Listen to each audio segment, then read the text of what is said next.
Grand Dialogue. Sigika Foba. Edouani wa Makaran. Le Grand Dialogue, l'émission de débat du Studio Tamani sur votre radio. Chennibiru. Halud Mauni. Chennibiru. Sigika Foba. Le Grand Dialogue. Le Grand Dialogue.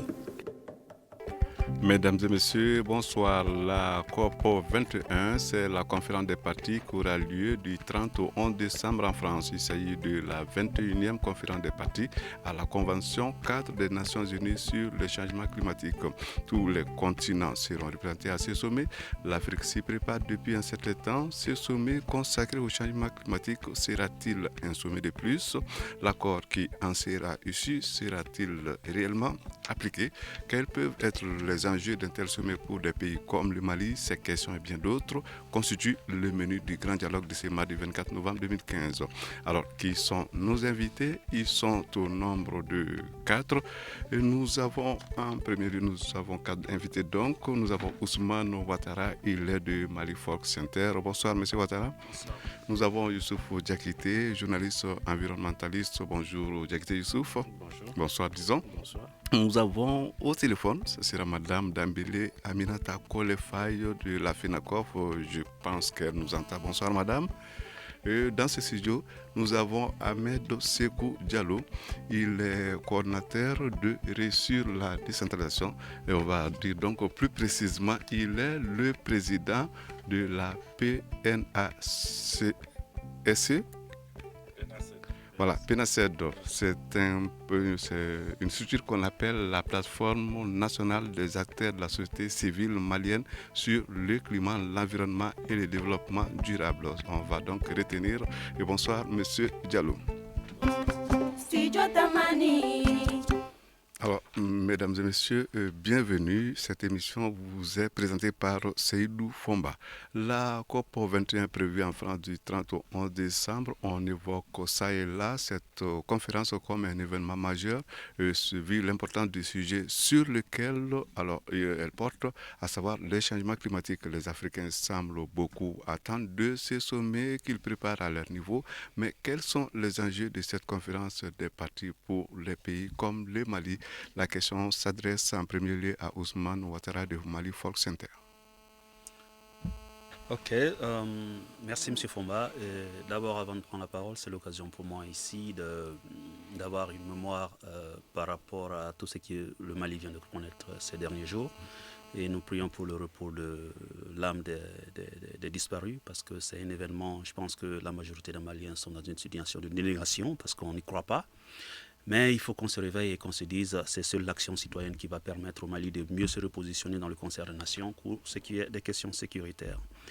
Et pour en revenir à la question qui porte sur les enjeux des questions des accords de Paris pour ce qui est des pays africains, je pense que c'est, au-delà de la question politique, je pense que c'est une question qui porte essentiellement sur l'existence même du continent en soi. Et je ne vais pas rentrer dans les grands débats qui sont développés par les scientifiques par rapport à la problématique climatique, mais je vais juste redescendre au niveau des communautés à la base qui, sans le savoir, vont voir leur destin se jouer à Paris. Parce que de plus en plus, nous pensons qu'il est extrêmement important que nous prévoyions des solutions qui puissent être à même d'apporter une réponse idoine aux questions de développement et surtout de développement durable. Et l'attente de l'Afrique, c'est que cet espace, cette conférence de Paris soit une solution qui puisse aboutir à un accord pour le meilleur devenir de l'Afrique, pour surtout son développement durable. Alors, vous, M. Diallo, Ahmed Sekou, comment est-ce que vous voyez les enjeux de cette rencontre à Paris? Merci beaucoup. Et permettez-moi de faire autant que mon collègue Ouattara, m'incliner devant la mémoire des disparus des derniers attentats et aussi prier pour un prompt rétablissement pour ceux qui ont été blessés. Et le Mali est en deuil. On peut dire que la sous-région et tout le monde est en deuil. Donc, nous inclinons vraiment devant tous ces faits-là. Donc, par rapport aux enjeux, les enjeux sont maos. Tout le monde s'attend à un accord enfin au niveau de la COP21, un accord qui soit contraignant et qui prenne en compte les vraies aspirations des peuples, surtout les peuples les plus démunis qui vivent les effets néfastes du changement climatique. Je pense aux femmes, je pense aux jeunes. Un accord qui promouvoit certaines les énergies renouvelables, par exemple, qui sont une réalité pour nous, Africains, parce que sans la promotion des énergies renouvelables, on ne peut pas parler de développement durable. Un accord qui finance le développement réel et qui finance aussi les couches les plus vulnérables. Donc, nous disons que pour nous, les enjeux sont MAUS et il faudrait que tout le monde parle d'une seule voix et qu'on puisse signer vraiment un accord contraignant cette fois-ci. Youssouf Diakité, vous êtes journaliste, vous vous intéressez à tout ce qui est environnement. Je sais que ce qui doit se passer à Paris du 30 novembre au 11 décembre, ça vous intéresse beaucoup? Oui, beaucoup, beaucoup. Mais moi, je vais demander de revenir un peu par derrière. Allez-y, on vous le permet. Les enjeux de Paris sont exactement, je dirais, les mêmes enjeux que 2009 à Copenhague. À Copenhague, il y avait pratiquement, c'était la même représentation, il y avait pratiquement plus de 100 chefs d'État, dont la première puissance. Et donc, je suis tenté de faire une comparaison entre 2009 et 2015. Ça va se ressembler parce que à la fin, en 2009, par exemple, est-ce qu'on a pu parvenir à un accord? Je pense pas. Donc, c'est aux conclusions de Copenhague, de Danemark, j'ai eu l'impression que les Africains sont là parfois à faire le tourisme. C'est mon œil d'observateur. Hein. Moi, je suis observateur, je ne suis pas technicien de l'environnement. Mais mon rôle d'observateur me permet de dire que, quelque part, je crois qu'il faut aller à la profondeur de la question. Sinon, les COP, ça ressemble un peu à du tourisme. Je ne sais pas si on est retourné réellement avec quelque chose de concret en 2009. Donc, ça nous intéresse à plus d'un titre. Depuis déjà quelques mois, nous sommes en train de suivre Paris à distance, même si ça a été menacé par les derniers événements aussi à Paris. Donc, vraisemblablement, je dirais que oui, on peut attendre beaucoup de Paris, mais au risque que ça ressemble à Copenhague à 2009, il faut que les Africains soient encore plus pointus dans les négociations, parce que les négociations ne sont pas faciles. Au moment où peut-être nous, quand je prends le cas de Mali, peut-être au moment où nous sommes à un négociateur, 2, 3, 10 négociateurs, peut-être les États-Unis sont à 100, 200, 300 négociateurs. Mais je ne sais pas si, avec cet écart-là, si on peut réellement atteindre l'objectif recherché, c'est-à-dire arriver au développement durable. Si ça ne va pas ressembler à des documents qui finalement n'auront pas les résultats que nous cherchons. Alors, nous avons en ligne Madame Dambélé Aminata Kolefaye de la FENACOF. Madame, dites-nous, il y a eu beaucoup de COP Paris. Est-ce que Paris sera une exception? Bon, je vous remercie quand même pour m'avoir donné l'occasion de m'exprimer.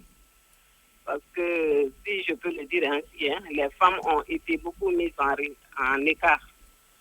Et la COP, moi, c'est la première fois que j'assiste à une COP. Alors, dites-nous, madame, c'est au niveau national que cela arrive ou alors au niveau international, le fait que les femmes ne soient pas suffisamment représentées?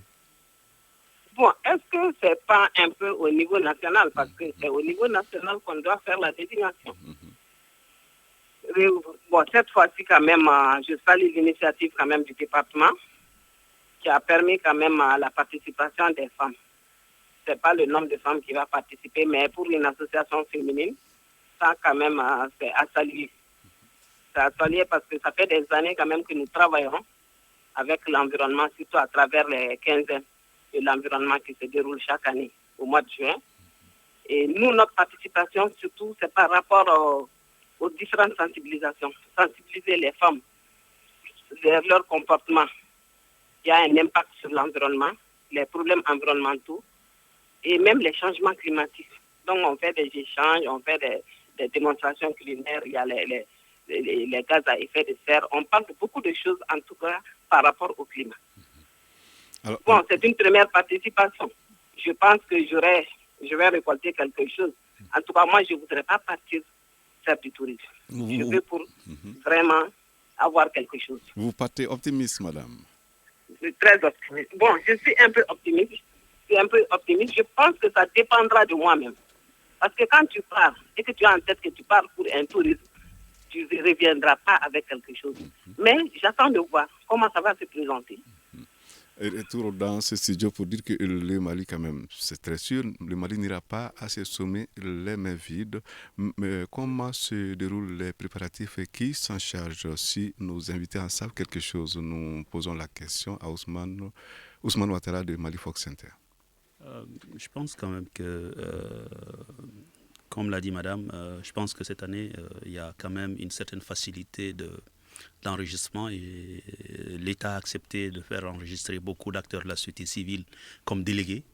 Donc ça veut dire que il y a beaucoup de personnes qui seront dans la police des discussions, qui vont avoir accès aux salles pour pouvoir vraiment suivre le débat et après certainement avoir des discussions beaucoup plus sérieuses avec les négociateurs en apartheid dans le couloir par rapport au suivi du débat. Ça, c'est quelque chose de très important.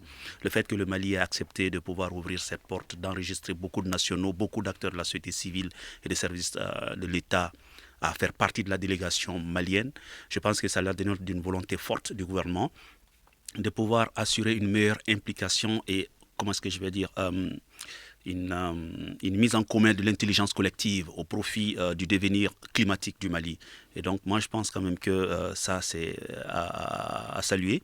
Et je pense que cette année le Mali souhaite vraiment être présent à la COP, pas juste être physiquement présent, mais présent par beaucoup d'initiatives qui sont en train de lancer par-ci, par-là, et pour pouvoir donner une position de la société civile, pour pouvoir donner la position du gouvernement malien par rapport aux questions de climat, et aussi, surtout, les grandes orientations qui sont en train de définir par rapport aux contributions nationales déterminées, qui sont un peu les engagements des États pour ce qui est de leur contribution à la réduction et au maintien de la température de l'univers, du globe terrestre à 2 degrés. Et nous espérons que cela pourrait être une bonne porte de négociation pour permettre au gouvernement de négocier sérieusement sur les questions d'énergie, comme l'a dit mon collègue. Ce serait une déformation professionnelle chez moi, mais tout ce qui touche à l'énergie me parle, parce que le Mali Folk Center et surtout le réseau climat sont des entités qui se disent que les solutions sobres, les stratégies de développement sobre en carbone sont les solutions pour l'accès des communautés en dehors des réseaux normaux, de se sentir dans un début de modernité et de déclencher l'amorce de leur développement, faiblement émettrice de carbone. Donc nous pensons quand même que ces deux axes seront quand même des éléments qui permettront une meilleure prise en compte de la position de la société civile et surtout de la définition de cette voie qui le gouvernement a définie pour pouvoir permettre une réelle participation de la société civile malienne. Studio Tamani, 18h30, dans moins d'une minute, nous allons observer une pause. Vous écoutez Studio Tamani, votre avis nous intéresse. Écrivez vos commentaires et suggestions sur la page Facebook et dialoguez avec nous. Studio Tamani, c'est aussi les réseaux sociaux. Alors, le débat du jour porte sur un événement important attendu donc à Paris. Il s'agit de la COP 21. Et pour en parler, nous avons dans ce studio 3 invités: Ousmane Ouattara, Mali Folk Center, Youssouf Diakité, journaliste environnementaliste, Ahmed Sekou Diallo, il est de la plateforme nationale des acteurs de la société civile malienne sur le climat, l'environnement et le développement durable. Et nous avons en ligne Madame Dambélé Aminata Kole-Faye de la FENACOP. Alors, nous étions en train de le dire tout de suite. Et vous avez parlé de ce que le Mali apporte avec lui à Paris. Alors, on n'a pas écouté M. Diallo, M. Ahmed Sekou Diallo. Je le disais, c'est sûr que le Mali ne va pas les mains vides. Mais est-ce que vous avez l'impression que cette conférence a été sérieusement préparée au plan national? Je crois que ça a été vraiment bien préparé, mais disons que préparer une COP est assez complexe. C'est des négociations de haut niveau et c'est aussi sur plusieurs paliers que ça se prépare. C'est vrai que l'État, à travers le gouvernement, a préparé sa participation. M. Ouattara disait tantôt que le Mali fait partie des 170 pays actuels qui ont donné leur contribution par rapport à la protection On de en parlera l'environnement. d'ailleurs un peu plus tard. Oui. Donc ça déjà, nous disons que le fait de montrer la voie par rapport aux années à venir, comment le Mali va faire de telle sorte que les émissions soient réduites, bien que nous soyons les pays qui émettent le moins de gaz à effet de serre. Donc là, je me dis que c'est déjà bien. Mais l'autre niveau, l'autre palier, c'est au niveau de la société civile. Les acteurs de la société civile sont organisés à plusieurs niveaux aussi, ont eu des rencontres et ont élaboré aussi leur position. Mais ce qui compte et qu'il faut dire, c'est que ce ne sera pas la position nationale qui sera déterminante, parce que il faut aller en bloc. Il y a déjà la position africaine et le Mali contribue à cette position africaine. Et le Mali aussi aura des alliés par des groupes stratégiques pour permettre aussi... Il faut venir avec des arguments, évidemment. Mais des arguments, c'est les réalités que nous vivons. Les arguments, c'est les réalités que nous vivons. Par rapport au papier de position, par exemple, qui va servir de cadre par rapport aux documents de négociation. Vous verrez qu'à toutes les étapes, le Mali a participé. Les experts des ministères ont participé à l'élaboration de ces papiers-là. Les négociateurs africains aussi ont participé, mais aussi au niveau de la société civile aussi, on a participé pour donner nos arguments. Mais c'est des choses qui peuvent changer à la minute même. Donc, c'est quand Youssouf parlait, par exemple, de délégations fortes, c'est ça aussi les négociations. C'est réellement pas du tourisme. Il l'a dit. Le moment où certaines partent avec de petites délégations, il y a des choses qui vont se dérouler, qui vont se négocier la nuit. Donc, si, par exemple, vous partez avec une petite délégation, quand les gens sont en train de dormir, d'autres sont en train de dresser des choses qui seront peut-être négatives contre vous. Le moment où on rentre, les délégations, par exemple, on dit que c'est le 13. Vous allez voir que les délégués africains, la majeure partie prennent leur billet et vont dire que le 13 ou le 14, ils rentrent. Souvent, les négociations sont prolongées. Ceux qui n'ont pas les moyens, les grandes puissances, jouent sur ces temps morts-là pour pouvoir écrire, par exemple, notre destin, parce que c'est eux qui vont décider. Nous, on serait rentrés et tout est décidé. Alors, Youssouf Diakité, je crois que vous allez quand même vous rassurer un tout petit peu. Il semble que cette fois-ci, la COP ça va toujours se ressembler. Il l'a dit, hein, ça va se ressembler. Par exemple, quand je reviens toujours sur le cas de Copenhague, c'est que le dernier jour, jusqu'à présent, les conclusions n'étaient pas tirées. Les derniers jours. Donc, il fallait prolonger. Ça trouve que l'argent que tu as, c'est fini. Tu n'as plus les moyens de manger. Donc, les conclusions sont tirées au moment où toi, tu es dans ton pays. Donc, je crois que c'est compliqué. Ça demande une préparation très, très minutieuse au niveau national avec une forte implication du gouvernement. Je ne sais pas comment ça se passe avec la société civile, mais cet état de fait reste une réalité. Et c'est qu'au moment des négociations, on ne va pas se répéter, mais au moment où vous êtes 10, il y a 200 personnes qui viennent au nom d'un seul pays. Vous dormez et ils font le relais. Il y a 10 qui sont fatigués ou 20 qui sont fatigués. Ousmane les savent très bien, et il le sait très bien. Au moment où vous rentrez, vous êtes en train de dormir, ils sont en train de négocier, ils sont en train de tirer leurs conclusions. Ou encore, la question de moyens se pose. Au moment où vous n'avez plus les moyens de payer l'hôtel, vous êtes dans votre pays, les conclusions sont tirées. Donc, moi, je pense que ça va toujours se ressembler. Je ne suis pas pessimiste, mais ça va toujours se ressembler. Et en plus de cela, il y a un véritable problème de communication. On ne sait pas exactement comment ça se passe au niveau national. On ne sait pas. Je crois que la société civile, le gouvernement, je ne sais pas s'ils sont ensemble. En tout cas, moi, avec mon œil d'observateur, je crois que chacun est en train d'aller de son côté. Je le disais, Madame Dambélé Aminata Kolefaye de la FINACOF est en ligne.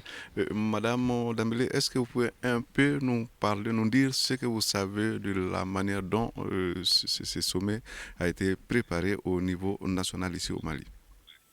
Bon, je pense qu'au niveau national, comme l'a dit mon prédécesseur, il y a beaucoup d'experts quand même qui se sont réunis pour préparer cette COP. Et au niveau de la société civile aussi, il y a eu beaucoup de réunions, beaucoup de réunions quand même pour parler de la participation de la société civile. Parce qu'on doit saluer vraiment cette participation. Comme il vient de le dire, il ne faut pas que nous soyons les dindons de la face. Parce que c'est les grands qui vont négocier. Et finalement, nous serons là pour accepter ceux qui vont négocier. Et ils seront en surnombre. En surnombre, ils ont le temps de faire beaucoup de choses, de se relayer, alors que nous, avec le nombre qu'on va présenter là-bas, je pense que ce ne sera pas évident. Et comme il l'a si bien dit aussi, il y a le temps qui nous est imparti, on ne peut pas gérer tous les problèmes. Et finalement, ceux qui ont de l'argent sont obligés de rester. Et nous qui sommes là, qui sont vraiment les parents pauvres, on est obligés de rentrer. Et c'est des trucs qu'on va nous parachuter sans qu'on puisse intervenir. Donc moi je veux que cette fois-ci, en tout cas au niveau de la société civile, on essaie de lever la voix. La voix parce que c'est nous qui souffrons. C'est nous qui souffrons, c'est la communauté qui souffre. Et c'est nous qui sommes à la base. Il faut que la base comprenne ce qui se passe. Et je remercie quand même le ministère pour quand même notre implication. Notre implication, et je pense qu'on ne sera pas des touristes là. Merci. Cela est bien compris, madame. Alors, retour dans ce studio, on sait qu'à l'occasion quand même de cette conférence, comme les fois précédentes, les pays ont rendu public leurs contributions. Il s'agit des décisions prises au niveau national. Il faut d'ailleurs signaler qu'il ne s'agit pas encore d'engagement à ce niveau. Le Mali a déposé donc sa contribution nationale à la COP 21 en fin septembre. Est-ce que vous savez quelque chose du contenu de ces documents, M. Ouattara? Je voudrais, avant d'aborder cette question, rapidement revenir. En fait, les négociations de la COP, il ne faut pas que ça soit réducteur simplement à la période de la COP. Parce que les négociations, le texte préliminaire, il est sorti il y a longtemps. Donc, du coup, la société civile et les États ont largement le temps de constituer leur argumentaire pour pouvoir mieux se positionner. Ce n'est pas au moment de la COP qu'on prépare la négociation de la COP. Donc, très souvent, au moment de la COP, cela trouve que tous les pays ont connaissance du texte. Et déjà, les experts sont déjà partis. Ils ont commencé à travailler déjà avant la rencontre des ministres de l'Environnement sur la question. Donc, pour dire, il y a un processus qui est lancé et le rôle de la société civile, c'est toujours d'attirer l'attention des États sur des questions de développement qu'ils constatent au quotidien dans leur vie avec les communautés comme animateurs d'interface sociale. Donc, pour revenir à la question des CPDN, je pense qu'on a participé à un certain nombre de réunions avec le ministère de l'Environnement. Et aussi, j'étais à Dakar il n'y a pas longtemps où il y avait une réunion de la CEDEAO sur la question, où il y avait une analyse comparative des CPDN des différents pays de l'Afrique de l'Ouest. Disons, mon pays déjà, le Mali, est pratiquement le champion dans cette question. Il a la contribution la plus élevée. Mais en ayant le recul en tant que société civile, je pense que l'un des éléments qu'il faut vraiment voir, c'est en quoi est-ce que cette CPDN peut apporter une réponse efficace. Si ça devient un outil juste pour dire on va améliorer l'accès aux solutions d'énergie basées sur les ressources ligneuses, les fourneaux et autres, je dis mais on doit avoir plus d'ambition. Les CPDN doivent regarder plus loin. Ce n'est pas en faisant un calcul sur un fourneau qu'on peut dire que on doit commencer à regarder de plus en plus sur, par exemple, des solutions d'accès aux technologies. Et ces solutions d'accès aux technologies vont être des éléments qui vont améliorer l'environnement, les infrastructures économiques de nos milieux ruraux et permettre à ces communautés d'avoir de la valeur ajoutée sur leur production. Je me permets d'avoir cette analyse parce que c'est extrêmement important, parce que quand on le lit comme ça, c'est juste que le secteur simplement de l'énergie domestique a un grand pourcentage. Et là, moi, je me dis, le secteur de l'industrie aussi doit avoir un grand pourcentage. Là, ça va déterminer la dynamique économique pour ce qui est de la création des richesses au niveau du pays. Ça, c'est juste le petit commentaire que j'avais par rapport au CPDN. Sinon, je trouve que le document, comme l'a dit les gens du ministère, a besoin d'être parfait encore. Quand j'étais parti au Sénégal aussi, eux aussi, ils disaient qu'ils n'avaient pas encore fini. Donc, j'ai l'impression que c'est un travail aussi qui a été fait dans la précipitation. Donc, ça veut dire que les éléments qui sont dans ce dossier doivent être revus. Mais c'est intéressant parce que si tu regardes, il y a une évolution de la COP de Copenhague à maintenant, parce que c'était le MDP, le protocole de Kyoto, qui était contraignant. Après, les États, on veut les imposer des choses. Ils ont dit non, tous les pays peuvent décider de ce qu'ils peuvent apporter comme contribution. Ça, c'est déjà un grand pas.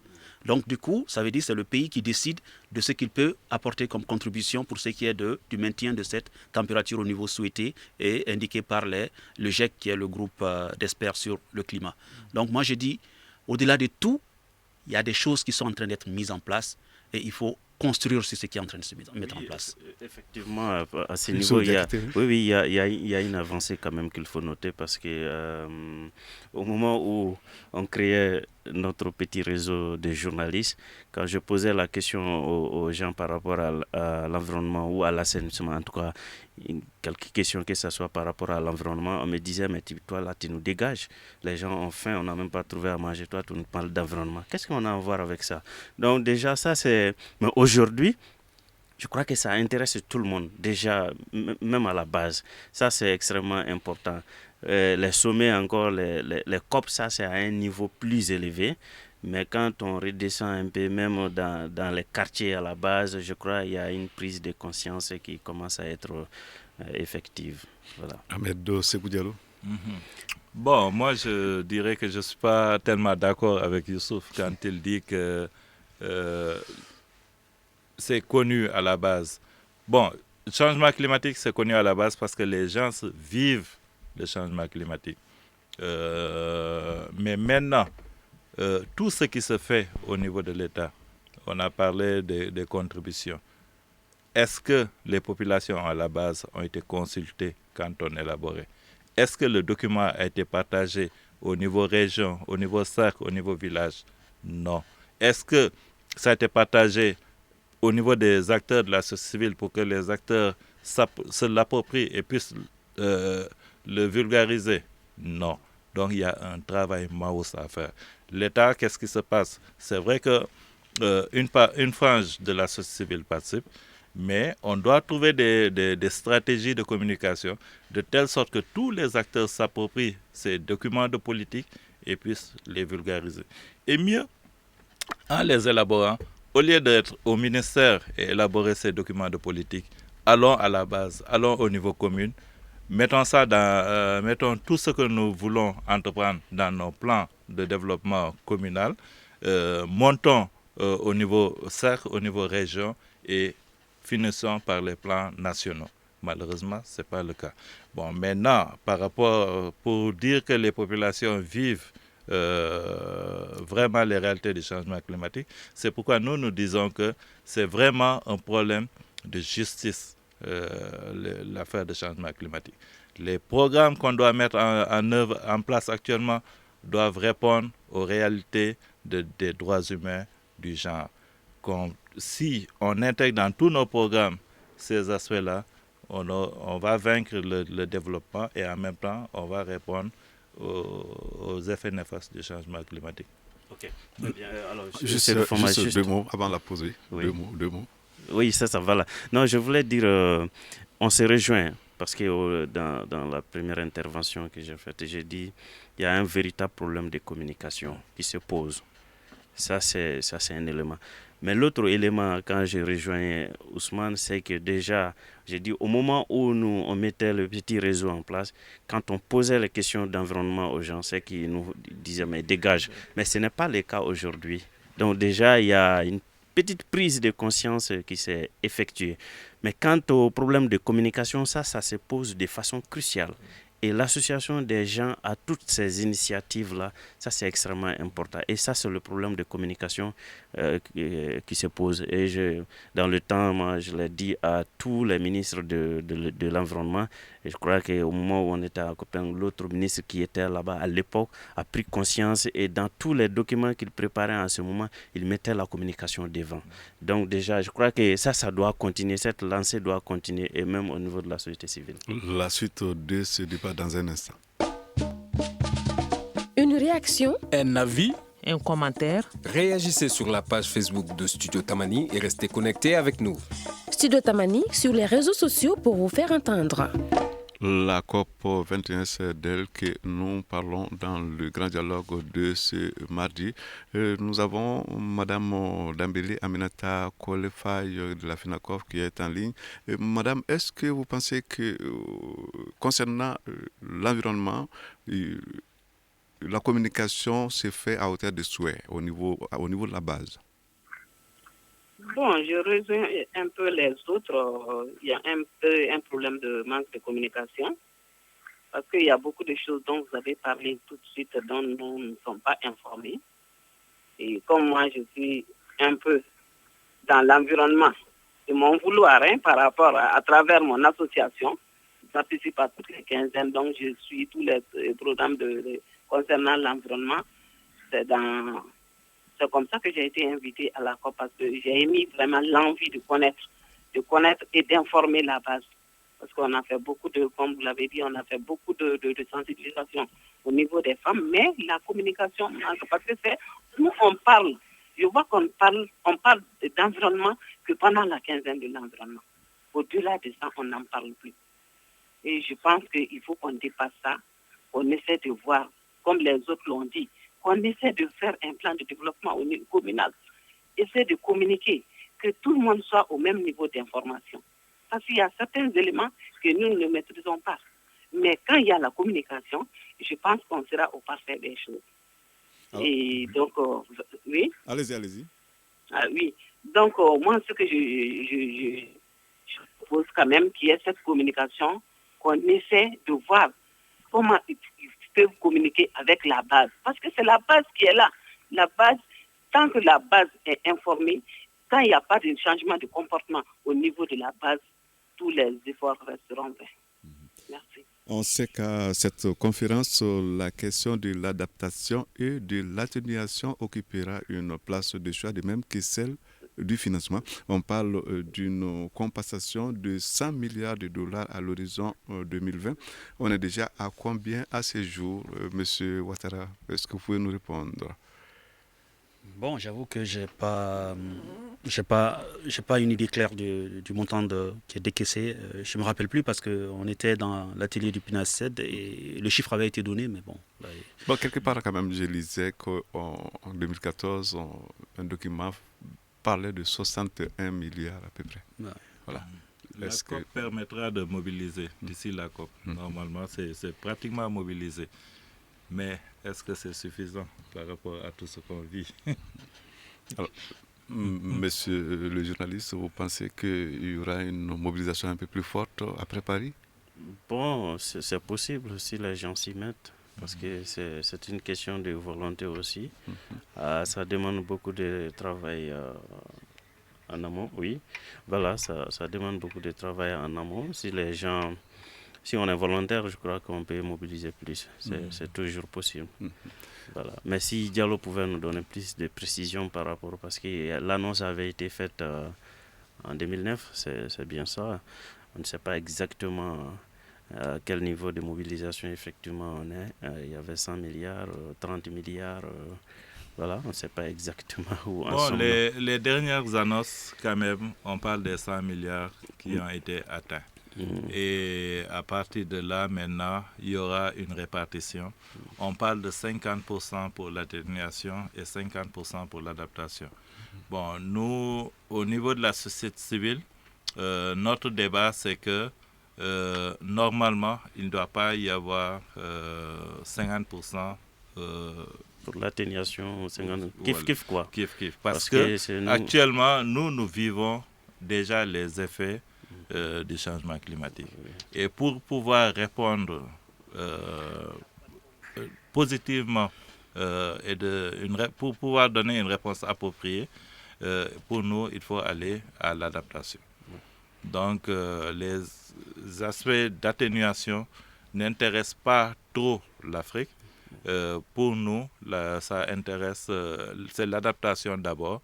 Et c'est pourquoi nous insistons sur les programmes de développement, que vraiment que les fonds destinés au changement climatique financent les programmes de développement de nos pays et que nos dirigeants se consacrent réellement au développement des populations, notamment les populations les plus vulnérables, les femmes, les jeunes et autres. Bon, maintenant, le reste pourra suivre. Parce qu'au niveau de l'atténuation, qu'est-ce qui se passe le plus souvent? On pouvait avoir de grands programmes, par exemple pour l'agriculture, avec grand A. Mais ce qu'on voit le plus souvent dans nos pays, quand on développe de grands programmes, c'est plutôt l'agrobusiness qui est développé contre l'agroécologie ou bien l'agroforesterie qui pouvait aider nos populations à être. Mais ce qui va se passer, c'est les gros industriels qui vont venir, eux qui polluent, qui vont venir exploiter nos ressources, faire de l'accaparement des terres et puis au contraire appauvrir nos sols. Parce que les technologies qu'ils vont amener, ce sera pas... C'est le plus souvent contre la sécurité alimentaire. Donc ça amène plus de problèmes que ça n'en résout. Alors, le Mali figure parmi les G77, le groupe des pays les moins avancés. Il émet seulement 0,06% des émissions mondiales de gaz à effet de serre. Le pays a annoncé 29% de réduction pour l'agriculture, 31% pour l'énergie et 21% pour les forêts. On dit aujourd'hui que le Mali se concentre sur son fonds climat pour financer des projets. Et peut-on en savoir plus, M. Ouattara? Par rapport à la question je pense c'est ce levier financier pour pouvoir apporter une réponse efficace pour ce qui est de sa contribution. Je pense quand même que essentiellement, en tout cas de ma connaissance, le seul mécanisme sur lequel le Mali compte actuellement, c'est ça, c'est le fonds climat qui a été mis en place grâce à... Je pense que la coopération suédoise a déjà mis un certain nombre de montants là-bas pour pouvoir déjà financer un certain nombre d'initiatives. Mais il est important quand même que, je le redis encore, que le CPDN soit extrêmement ambitieuse et qu'elle soit quand même un outil qui serve à identifier les vraies priorités de développement et qu'elle ne soit pas des actions de développement entre guillemets politiques, mais que ce soit des actions de développement qui soient une réponse à un besoin réel des communautés à la base et que ces gens, je le redis encore, se sentent dans un début de développement et de modernité. Pouvez-vous nous parler de quelques projets financés sur le fonds climat du Mali? Je pense que le réseau climat est membre de la commission de sélection. Je pense qu'il y a un certain nombre de projets qui avaient été financés déjà dans la zone forestière de Bougouni-en-Folila.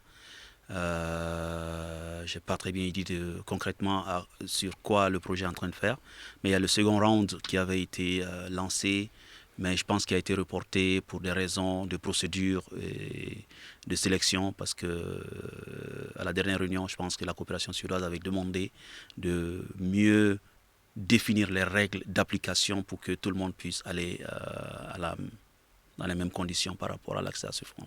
Ahmed Sékou Diallo. Bon, là, ce qu'il dit, c'est absolument vrai. Mais là, ce que nous disons, c'est lancer un appel pour qu'il y ait vraiment la transparence dans la gestion des fonds. Quand on met parce que le Mali a pris une initiative qui a été très salutaire. Partout, on a dit que bravo. C'est quelle initiative? La mise en place du fonds climat. Parce qu'on a été en avance par rapport à beaucoup de pays. C'était une référence. Mais comme il l'a dit, depuis que le fonds a été mis en place à maintenant, on ne peut pas de manière transparente nous dire combien de structures ont été financées, comment ça a été financé, qu'est-ce qui est fait des fonds. Et ça traîne. Des fonds qui devaient être utilisés depuis très longtemps et même renouvelés tardent à être utilisés.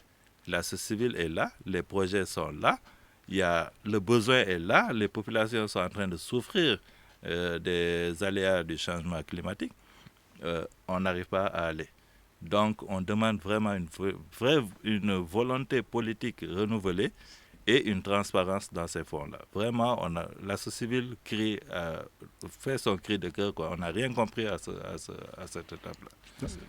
En addition, je pense quand même qu'il y a une spécificité de ce fonds-là qui, moi, personnellement, me frustre un peu. Parce que les institutions des Nations Unies, c'est un fonds qui est mis en place pour le Mali. Ce n'est pas mis en place pour les institutions des Nations Unies comme le PNUD, la FAO et autres. Ils ont leur levier, leur créneau de mobilisation des ressources. Mais l'une des conditionnalités de ce fonds, c'était que la société civile devait venir en consortium avec des institutions onusiennes. Et là, personnellement, je suis en train de me poser la question, pourquoi ? C'est un fonds pour le Mali, mais c'est excuse-moi, mais ils ont qu'à aller chercher eux-mêmes leurs fonds pour faire le développement et qu'ils laissent les Maliens. Voilà, ils sont venus pour le Mali, mais c'est vrai. Mais bon. C'est logé où le fonds? L'AIDD. Alors, Youssouf Diakité, le fonds climat pour le Mali, sa gestion demande quand même une certaine transparence. Ça, c'est un peu votre affaire à vous? Oui, ça, c'est parce que c'est pourquoi, d'abord, derrière la communication est le parent pauvre. Parce qu'il demande la transparence, on va communiquer là-dessus. On en a parlé, hein. Quand il parlait du fonds climat depuis là-bas, mais depuis qu'on est arrivé, quand on approche les messieurs pour demander quelques informations que ce soit, on dit attends, il faut revenir parce qu'on ne veut pas que ça se sache. Donc ça, à ce niveau, la communication devient le parent pauvre. Peut-être à ce niveau, on peut bien collaborer avec la société civile pour donner plus d'informations par rapport au déroulement du fonds, comment c'est géré. Normalement, ça doit être porté à la connaissance de tout le monde. Ça c'est la moindre des choses. Donc, peut-être on va trouver d'autres mécanismes pour s'informer, pour porter l'information au grand public. Donc, je le répète toujours, à ce niveau, la communication reste le parent pauvre de la chose. Alors, nous allons donc conclure. Pour ce faire, nous allons donner la parole à Madame Dambélé Aminata Koulé-Faye de la FENACOF. Le mot de la fin, Madame. Bon, avant de donner le mot de la fin, je vais un peu intervenir par rapport au fond. Allez-y. Parce que nous, quand même, nous, 2 minutes, oui. Associations féminines, moi, je ne sais pas sur quels critères ils se sont basés quand même pour le choix des associations féminines. Parce qu'il y a beaucoup d'associations qui œuvrent dans l'environnement, dans le secteur du climat. Mais on ne sait pas, jusqu'à présent, comme il a dit, il y a un manque de communication. Et moi, je voudrais dire à M. Diallo, si nous pouvons, société civile, on peut former un bloc pour vraiment aller les rencontrer, qu'on parle carte sur table sur vraiment la façon dont sont distribués ces fonds, sont alloués ces fonds. Vous voulez rencontrer les Nations Unies, c'est cela? Bon, à l'AIDD, oui. Oui. Alors, donc, allez-y, juste 2 mots, madame, avant de finir, oui. Bon, c'est ce que je voulais vous dire, parce que nous, on n'est pas tellement informés de ce fonds. On n'a pas été contactés. Madame, appuyez-vous aussi sur l'aspect communication, c'est extrêmement important. Très important. Oui. Alors, je crois que cela est compris. C'est sur ces mots justement que cette émission prend fin. Je rappelle que le thème du jour, c'était la COP 21. L'événement, c'est à Paris du 30 novembre au 11 décembre. Alors, pour parler de ce sujet combien intéressant, nous avions 4 invités. Ousmane Ouattara de Mali Folk Center, Youssouf Diakité, journaliste environnementaliste, Madame Dambélé Aminata Koulé-Faye de la FENACOF et Ahmed Sekou Diallo, qui est donc de la plateforme, le président de la plateforme nationale des acteurs de la société civile malienne sur le climat, l'environnement et le développement durable. L'émission vous a été présentée par Seydou Fomba, réalisation Ousmane Djadje Touré, mise en onde Peting Djara. Alors, on se donne rendez-vous demain pour un autre débat.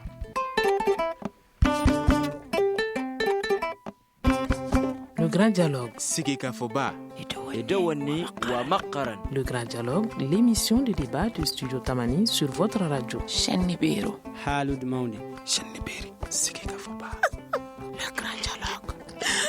Le grand dialogue.